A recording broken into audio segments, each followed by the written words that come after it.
Kinausap ni Mando si Rigor tungkol sa pagkakaaksidente ng kabit niyang si Lena. Sinabi ni Mando na kilala niya si Tanggol na hindi kayang gawing itulak si Lena sa hagdan kahit na kriminal at takaw gulo ito. Nainis si Rigor at sinabi kay Mando na anong tingin nito na sinadya ni Lena ang mahulog sa hagdan. Maliwanag sa utak ni Rigor na para sa kanya ay nagpunta si Tanggol doon nang wala siya sa bahay para saktan si Lena. Pinaringgan naman ni Lena si Camille na kung walang ambag sa bahay ay hindi na dapat ito pumapapil pa. Pinanindigan kasi ni Camille ang totoong nangyari na malayo si Tanggol nang mahulog si Lena sa hagdan. Binalaan ni Lena si Camille na huwag nang makialam sa pamilya dahil hindi naman daw ito kasama doon at huwag nang makikisawsaw kahit kailan. Sa presinto naman ay napagalitan ni Colonel Suarez si Rigor dahil sa pag-iwan nito sa trabaho. Dinahilan ni Rigor na may emergency sa kanyang pamilya at kailangang isugod sa ospital ang ipinagbubuntis ni Lena. Paglabas niya ng opisina, nag-usap sila ni Mando. Sinabihan siya ni Mando na baka sinisingil na siya ng mga kasalanang ginagawa niya. Sa mansyon naman nila Doña Bettina ay todo linis ang lahat ng kasambahay nila dahil sa mayroong espesyal na bisita doon.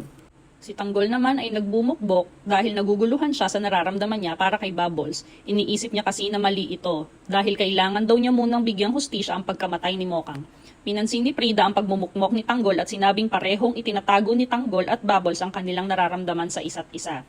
Binigyan ng payo ni Prida si Tanggol kung ano ang dapat gawin kay Bubbles. At sinabi ni Prida na makipag-date si Tanggol kay Bubbles sa araw ng karawan nito. Sa kabilang banda ay dumating na sila Pablo at Bubbles sa mansyon nila Doña Bettina. Pinakilala si Bubbles bilang Samantha kay Doña Bettina at pinuri ito na lumampas ang kanyang expectation sa pagpili ng girlfriend ni Pablo. Ang grupo naman nila Primo ay tuloy sa paghahanap kay Alberto, ngunit walang nakakakilala sa pangalang Alberto Prias. Iniisip ng grupo na baka nagkakamali si Tanggol o nagpalit ng pangalan o di kaya ay ng ibang bansa na. Si Primo at Amanda na ang lalakad para magtanong at lumapit sa kanilang mga koneksyon. Nakipag-usap si David kay Don Julio dahil napansin ni David na galit o masama ang loob ni Ramon sa kanya dahil sa pagkakamali nito sa isang mahalagang transaksyon. Ipinaliwanag naman ni Don Julio na hindi lang yon ang dahilan. Dahil ang isang dahilan ay ang iniisip pa din daw ni David ang pamilya niya sa Quiapo na hindi dapat dahil siya ay isang Montenegro at hindi Dimagiba. Nakahanda na ang grupo ni Lucio dala ang kanilang mga armas dahil lulusob na sila sa mga Montenegro. Ibinili ni Angkong na kailangan ay patay ang mga Montenegro sa araw na iyon. Iyon naman ang sinigurado ni Lucio na babalik silang dala ang ulo ng mga Montenegro.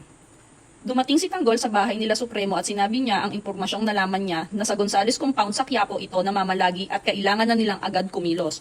Ngunit ito ay kinontra ni Berting at sinabing huwag magpapadalos-dalos at manmanan muna para mapag-aralan ang kilos ng kanilang kalaban. Kulang din kasi ang kanilang kagamitan. Ipinaalala din ni Supremo kay Tanggol na huwag magpapadala sa galit nito at sundin ang payo ni Berting. Nag-usap-usap naman sila ng mga plano na pwede nilang gawin.